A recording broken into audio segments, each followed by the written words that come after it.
Hey you guys, another video coming straight at you from your boy, BK. This is the Will BK Spiritual Renegade Potential Guru channel, and this is sponsored by the House of Abundance with the star player BK, all rights reserved. Thank you. Let's get into it.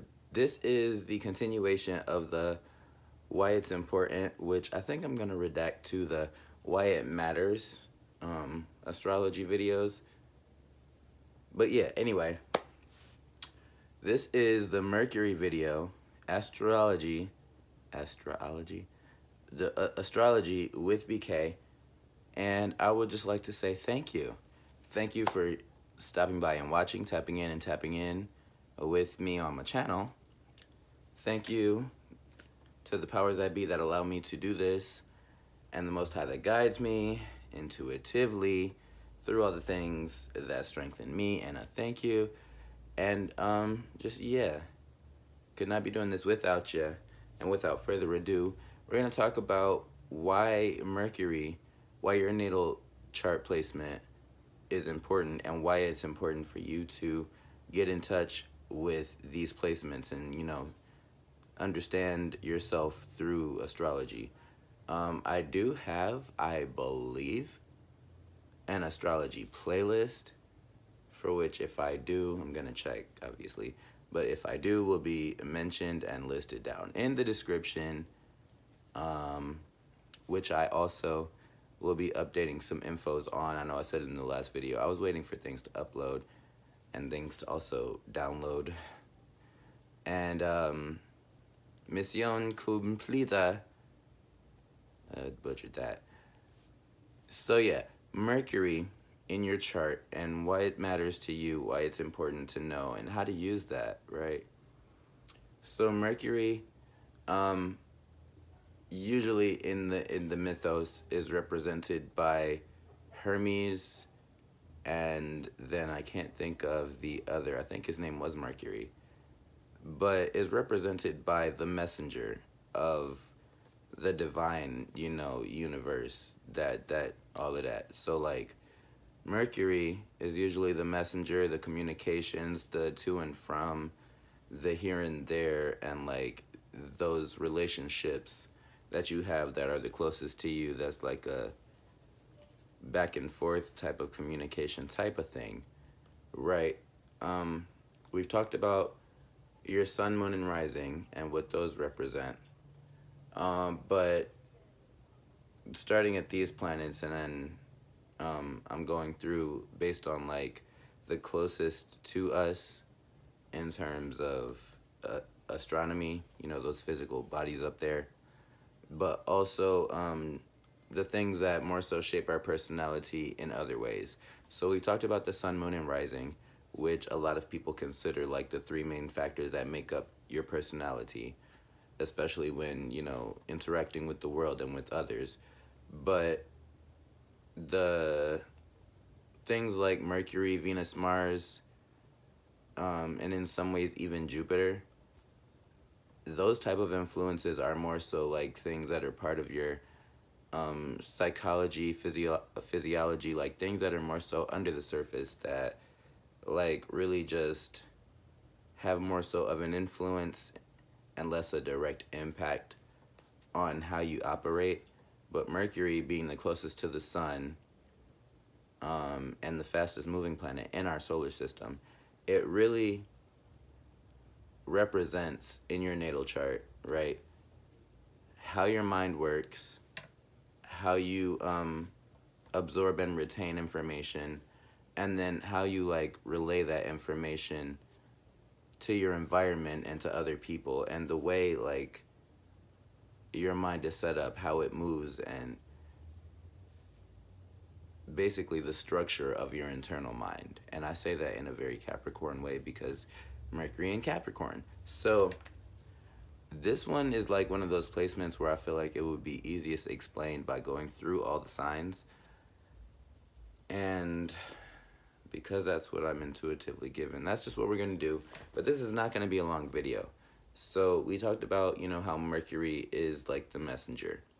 So depending on the sign and the house, and even on an even like deeper and more critical level, the degree of where your Mercury is, it really determines how you go about communication, what your communication style is, what your learning style is, and like how you feel most comfortable in like interacting with both your environment and the people in it, right? So let's just start with, okay, so Mercury in Aries, or the first house. I think I've done this. I really believe I've done this video before. So this might be just like a really quick recap on some of the things. But Mercury in Aries, right? So your mind is very fast paced. It's like A to B. It's like there's very little like processing time between a thought becoming something else, right? And on the other hand, Taurus, and you'll notice like as we go through, there's lots of opposites that happen in signs next to each other. That's done on purpose by something out there. Don't know why.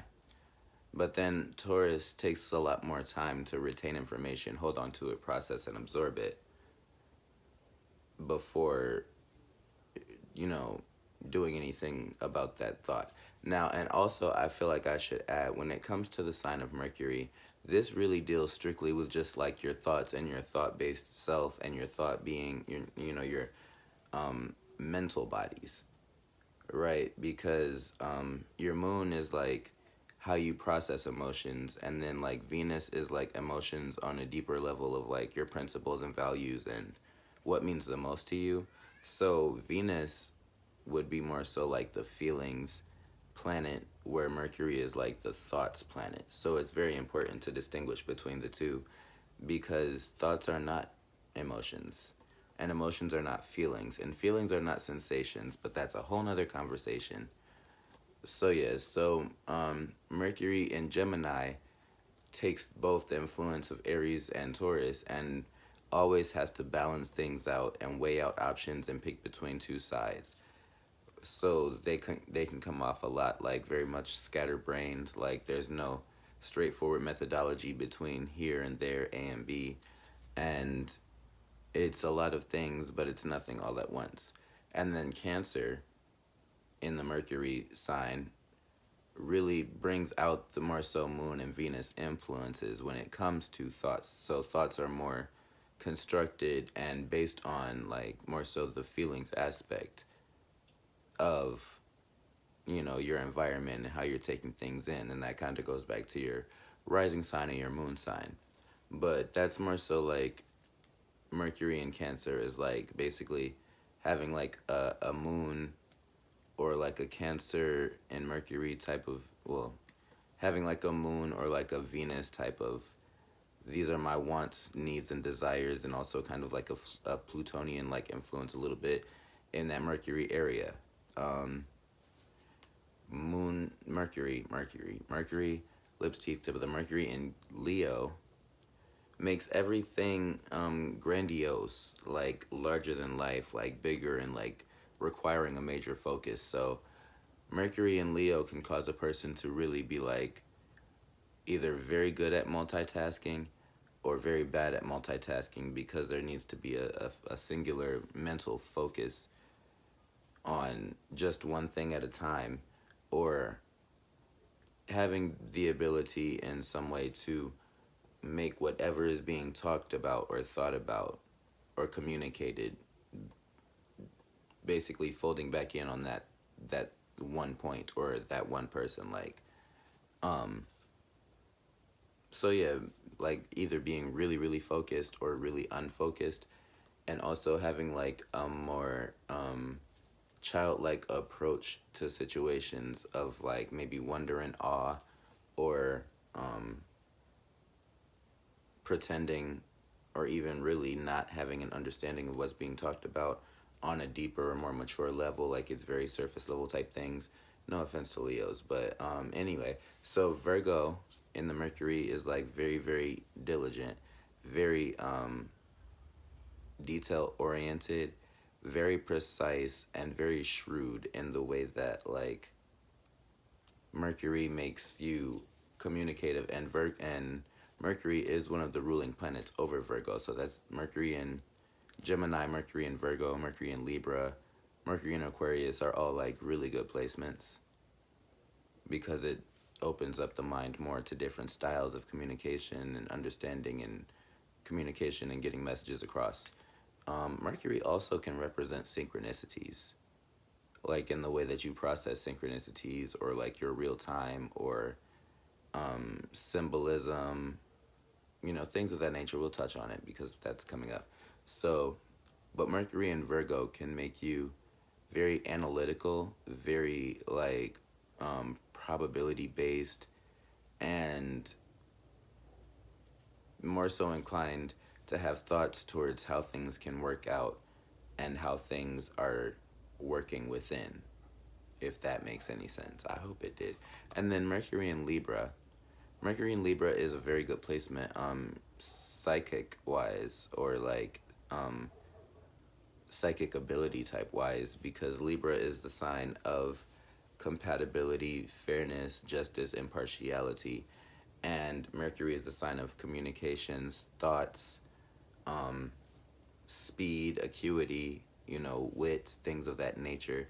And so Mercury in Libra can make a person very, very highly intelligent in just the way that they understand how any two things can be like compared or contrasted, like the pros and cons, and make very good, like, overall good for everyone type decisions. Like, this is a very good position for like politicians, lawyers, and things of the such.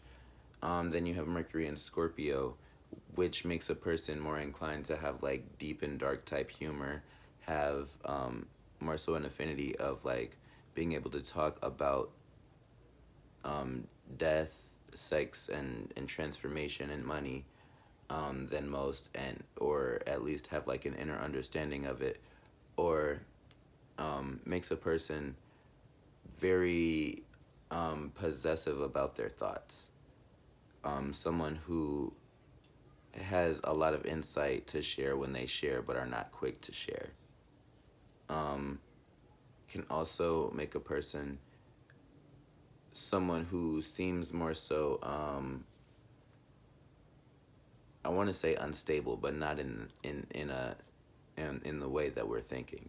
Unstable as in like this person, you may talk to this person one day and they're very strongly, passionately, intensely, you know, communicating about this one thing, and then you come back to this person days later, a week later, a couple months later, and bring up this same topic, and they have a whole different, you know, approach to it. Like, this is someone who approaches things not from the surface level, but always trying to hear between the words and under the surface, and figure out what the true intentions and motives are for every word that's spoken and every thought that's had. This is someone whose thoughts can come off a little scary or not hectic, but very deeply emotional one way or the other.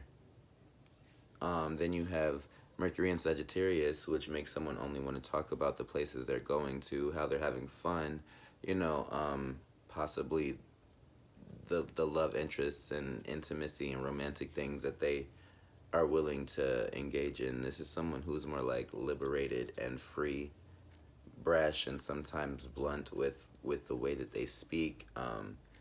Someone who is easy to like amp up, hype up. They're usually the one who needs hyping, which is easy to do, or the hype man, and which they would have the most fun doing. And someone who's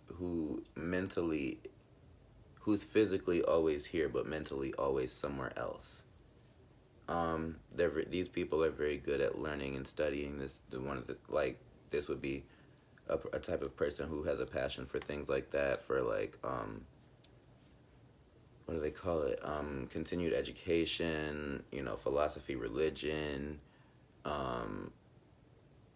other languages. Like, this is a person who will probably take enjoyment in learning foreign languages, or learn, just having the ability to speak lots of different languages, probably someone who would probably I say probably twice, more so someone who likely would study ancient knowledges, texts, religions, and languages, like the more so dead languages, so to speak. Then you have Mercury in Capricorn, who is very methodic and calculated with the words that they speak. It's a very cold and almost business-like way of speaking, where everything has an end goal, and there's always looking for the best and easiest way to, or most efficient ways to get things done. Someone who compartmentalizes a lot, so like a person who's like, they have knowledge on a lot of things, and everything is kept in a specific box in their mind, where things can be grouped together, but they're still in separate boxes, and they only talk about what they know, and they know that there's a lot of space within those boxes of things that they don't know about those things. Someone who will commit to like longer periods of study, or fields of study or career, or health or business, that just take a lot longer of a learning period or a learning curve, and who strive to be very tactful and accomplished in the ways that they speak, so as more so like not to speak too much, but also to get the message across with as little words possible. Yep. And then Mercury in Capricorn, someone whose ideas are very much so out of the box. This is someone who thinks and communicates more so in ways about how to help people. These people, I would say, like learning the most, read a lot of books, have very active and either very present or very far away types of minds. These are people who like to learn about things that nobody else around them is even, remotely interested in, only to have knowledge that they feel is knowledge that nobody else has. That's a thing for Mercury in Aquarius. And then Mercury in Pisces more so is a placement of talking about things in a more imaginative, colorful, fantastical type of way. Like people who probably have a lot of dreams about speaking to other people. People who are always looking at communication as a means of understanding another's internal feelings and mental state, as opposed to like what is actually being said in the reality and gravitas of a situation. People who in lots of not easy to explain with logic type of ways can pull information and knowledge from different places, or just understand things in ways that most will overlook or don't think, or wouldn't, imagine as possible, right? And mentally are people who kind of group everything together in a way that all the information, and this is why they say Pisces energy can sometimes come off as delusional, deluded, elusive, or like illusionary, like imaginative, is the fact that everything is like one system. Everything like kind of goes in one direction of a train of thought, but all the information is kind of always there and being picked up in ways that are a little different than anybody else. Like Pisces people learn differently, they think differently, and they communicate in ways where like usually you understand the gist and the vibe, and how they feel about a subject, but you may not always get exactly what you're looking for in the most realistic, down to earth way, if that made any sense. I know Pisces people got that, but yeah. And so with that being said, this is the Why It Matters Mercury installment of Astrology with BK. I cannot wait to see you again, which will be very soon. My readings are open, and I'm probably gonna start doing more like live stream sessions where I include cards and do readings. Anything else? Thank you, thank you, thank you. You guys are amazing, and I love it. And let's see, because Mercury and Capricorn always has like a bullet pointed list of things. And so yes, also when it comes to Mercury, if you don't know your natal chart, you can Google it. Google natal chart, free. There's lots of reputable websites that you can go on, and the only thing that you really need, this is not one of those placements where you actually need your birth time. You just need your birthday and year, really, and it'll pull up what your Mercury sign is. But if you do have the time, you'll be able to find out exactly what house your Mercury is in, and that also plays a big part on like basically in what area of your life you're best able to put words to and communicate, like that area of life where you think things through like with the most clarity and ease. Yeah. And so I think that's it. That's all, folks. Thank you guys so much, and continue to stay tuned for all the additional installments and creative content coming from this conscious creator. My name BK, and a thank ya. You are wonderful. Watch another one. Subscribe if you haven't already, and hit that like button. Also, kind of comment your experience if you feel comfortable, because I feel like the best interpretations when it comes to astrology, because it's more so of like a like an idealistic, like interpretational type of study, but the people who are best able to describe what's going on and how a placement kind of works and feels in actuality are the people with those placements. So comment your placement, tell me what it's like for you, and I might even include your name and comment in an upcoming video. So yeah, there's that. I'll say a namaste, ashe. You are wonderful, and have a great, yes. Thank you.